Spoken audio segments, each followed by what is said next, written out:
Welcome to SJ biology. இன்றைக்கி நாம் இந்த வீடியோவில் எதை பற்றி பார்க்க போகிறோம் அப்படின்னா, எல்லாம் ஒரு ஹாப்பி ஃபெஸ்டிவல் மூடில் இருப்பாங்க.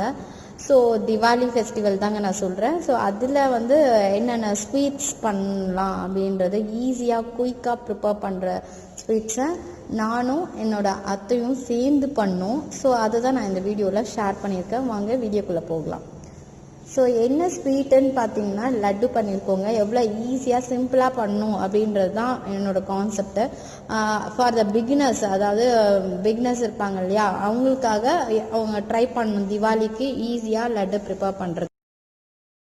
ஃபஸ்ட்டு என்ன பேட்டர் எடுத்துக்கணும் அப்படின்னா, நம்மளுக்கு கடலை மாவு எடுத்துக்கணும். நாங்கள் வந்து 2 kgs போட்டிருக்கோம் கடலை மாவு. 2 kgsக்கு வந்து நம்ம ஜீரா காய்ச்சறதுக்கு வந்து 3 கிலோ சர்க்கரை வந்து எடுத்துக்கணும். அப்போ 2 கிலோவுக்கு 3 கிலோ சர்க்கரை பாகு எடுத்துக்கணும். நம்ம குலோப்ஜாம் பண்ணுறோம் இல்லையா, அந்த மாதிரியே சர்க்கரை பாகு எடுத்துகிட்டு அதை விட கொஞ்சம் திக் கன்சிஸ்டன்சி இருந்தால் போதும். ரொம்பவும் திக்காக இருக்க வேண்டாம். அதுக்கு ஜீரா தனியாக காய்ச்சி வச்சிடணும். வேணும்னா ஃபுட் கலர் போட்டுக்கோங்க, அது கொஞ்சம் ப்ரெசன்டிவாக இருக்கும், அதனால் ஃபுட் கலரை போட்டிருக்காங்க. ஆனால் அவாய்ட் பண்ணுறதுனாலும் அவாய்ட் பண்ணிக்கலாம்.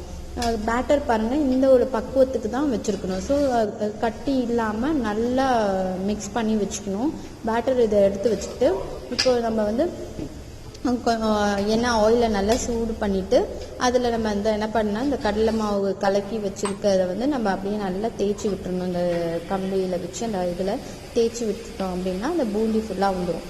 ஸோ நம்ம அதை வந்து பொரித்து எடுத்துட்டு அந்த ஜீராவில் அப்படியே நம்ம ட்ரான்ஸ்ஃபர் பண்ணிக்கலாம். அதுக்கு முன்னாடி நாங்கள் என்ன பண்ணோம்னா, நெய்யில் முந்திரி, கேஷ்யூ அண்ட் தென் நல்ல ஏலக்காவை பொடிச்சு தூளாக எல்லாம் போட்டு அதை என்ன பண்ணணும், ஜீராவில் போட்டோம். ஜீராவில் போட்டோன்னா இப்போ நம்ம பூந்தி வந்து இப்போ பாருங்கள் பொரிச்சு எடுக்கிறோமா, பொரிச்சு எடுத்து அதை டக்குன்னு அந்த ஜீராவில் போட்டோம்னா ஃபுல்லாக அது அப்படியே ஊறி ஊறி அப்சர்வ் ஆகிடும்.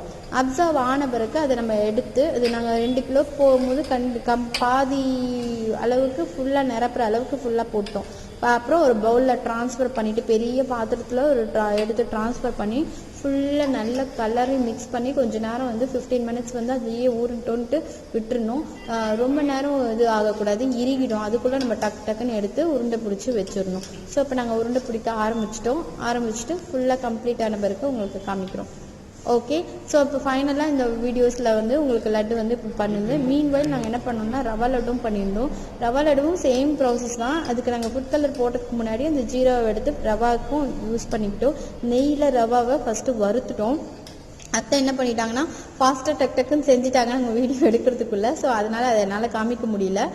நான் பை ஓரலாகவே உங்களுக்கு சொல்கிறேன். லைட்டாக ரவையை வந்து நெய்யில் போட்டு லைட்டாக வறுத்துட்டு இந்த ஜீரா காய்ச்சி எடுத்து ஊற்றணும் இல்லையா, இதுக்கும் கேஷ்யூ அதே மாதிரி ட்ரை ஃப்ரூட்ஸ், கிரேப்ஸு, ஏலக்காய் இது எல்லாமே போட்டுக்கிறோம். நாங்கள் 1 kg போட்டோம். அதுக்கு 1 kgக்கு வந்து 3/4 டம்ளர் இது சுகர் போட்டுக்கிட்டா போதும், அது அளவாக இருக்கும் அதுக்கு.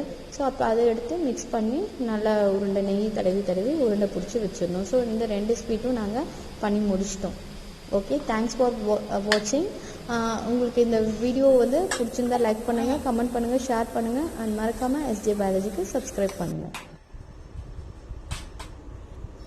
இந்த மாதிரி லட்டு தீபாவளிக்கு செஞ்சு சாப்பிடுங்க.